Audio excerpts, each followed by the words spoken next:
ఓం గం గణపతే నమః. అందరికీ నమస్కారం అండి. ఈరోజు వీడియోలో 2025 సంవత్సరం జూన్ నెలలో అనగా జ్యేష్ఠ మాసంలో సంకటహర చతుర్థి ఏ రోజున వచ్చింది అంటే జూన్ 14వ తేదీన లేదా జూన్ 15వ తేదీన, ఇంకా ఈరోజు చంద్రోదయ సమయం ఏంటి, ఈరోజు స్వామివారిని ఏ నామంతో పూజించాలి, పీఠం పేరేంటి, పూజా సమయాలు, ఇంకా కొత్తగా ప్రారంభించే వాళ్ళు ఈరోజు ప్రారంభించవచ్చా అనే అన్ని విషయాలు నేను ఈ వీడియోలో తెలియజేస్తాను అండి. మానవులను కష్టాల నుండి గట్టెక్కించే వ్రతమే సంకటహర చతుర్థి వ్రతము. ప్రతి నెల కృష్ణపక్షం చతుర్థి నాడు ఈ సంకటహర చతుర్థి వ్రతాన్ని అయితే చేసుకుంటామండి. ఒకవేళ సంకటహర చతుర్థి వ్రతం మనకి మంగళవారం రోజున వస్తే దాన్ని అంగారక సంకటహర చతుర్థి వ్రతం అని అంటాము. ఇలా రావడం చాలా విశేషమైనదండి.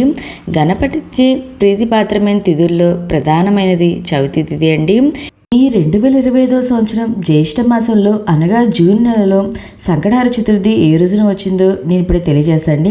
చవితి తిథి ప్రారంభం వచ్చి 2025 సంవత్సరం జూన్ 14 అనగా శనివారం రోజున మధ్యాహ్నం 3:47 ప్రారంభమయ్యి 2025 సంవత్సరం జూన్ 15 అనగా ఆదివారము మధ్యాహ్నం 3:51 వరకు మనకి చవితి తిథి అయితే ఉంటుందండి. చంద్రోదయ సమయానికి చవితి తిథి ఏ రోజునైతే ఉంటుందో ఆ రోజున మనం సంకటహర చతుర్థి వ్రతాన్ని అయితే ఆచరించాలండి. దీని ప్రకారం మనం సంకటహర చతుర్థిని ఆచరించవలసిన తేదీ వచ్చి 2025 సంవత్సరం జూన్ 14 అనగా శనివారం రోజున ఈ వ్రతాన్ని అయితే ఆచరించాలండి.